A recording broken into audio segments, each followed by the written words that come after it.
Another thing, so you talked a lot about mindset. So just to explain for people that don't understand those words, so is it a shift of the way we think? So how does it work? Mm. Well, I think that the answer to my question is that we're not looking as coaches. We just want people to have the best life. It's their choice. It's their own highest authority. We say, you're your own highest authority. Some coaching methods, they come in and want to tell you all the things to do to fix yourself. That's not what this is about. This is about amplifying who you are, helping you to expand your sense of self, your confidence, and have the empowerment and the tools to really live the life you would love living. So the mindset, I would say that the big differences in the mindset shift come from asking the question, what would you love? Because it reframes your whole orientation from should, could, I can't, to just tell me what you would love, right? Mhm. And um that is one major step into the mindset transition. But I also think helping people to understand the power within. This is our week one. The power within, that how we think about things is ours to control. We cannot control anything going on around us. Certainly not anyone else's behaviors, people attacking us, any of those things. But we can have the power to notice what we're noticing, slow our nervous system down, learn how to get out of reactivity, and being able to recognize and just slow everything down. That's the kind of mindset shift. You get to choose what you're doing with your mind. And then the third thing is this results formula.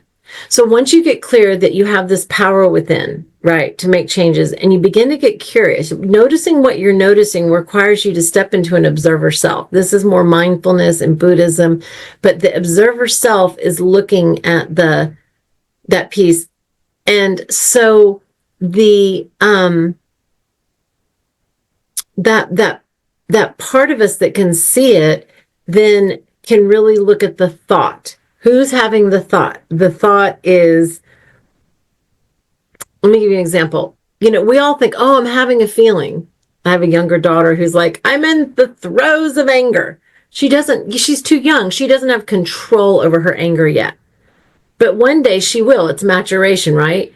Mhm. Or, I'm just uncontrollably sad or I'm elated.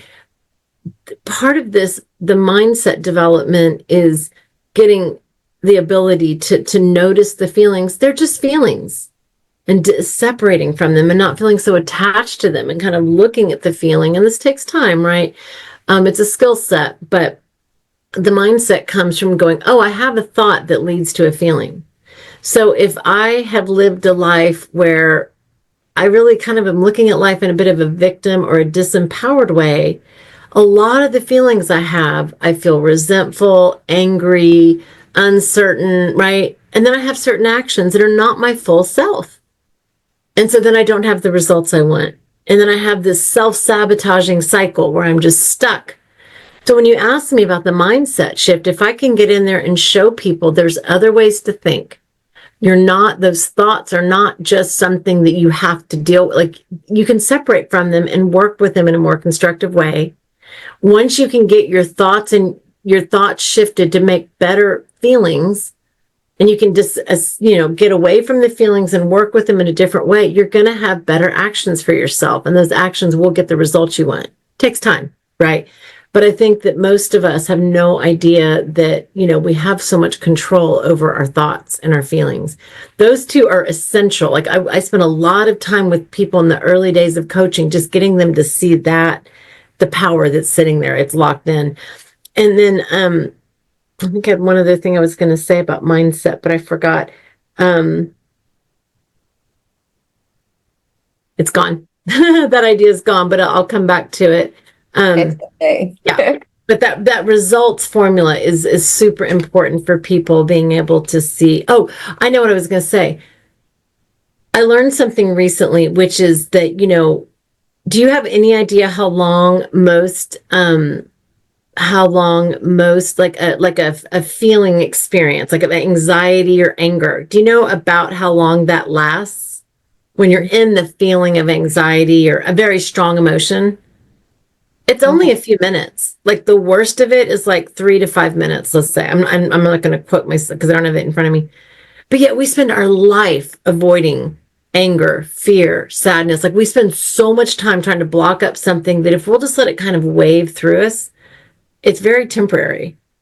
And I find that really interesting when we talk about the mindset, because once we can get clear, like, oh, it's just a thought. I'm feeling super angry, but if I can get out of the reactive place and go, well, that's interesting. What's making me angry? Oh, well, I'm really mad at my kid because she's made a mess in the living room. Oh, I get really angry about that because when I was growing up, I had a little sister that always made a mess and I had to clean up after her. And you just start to look at, go, oh yeah, there's a reason. I'm having all these weird thoughts, but like maybe I could try something different, do it a different way. Maybe if I approach with a different feeling tone, I'll get a different response from her. Maybe I'll actually heal myself by, working with my child in a more constructive way, and we'll all have a result of a tidier home and everyone did it without as much yelling and pain. I mean, that's kind of a crazy example, but there's the mindset, the thought, really powerful.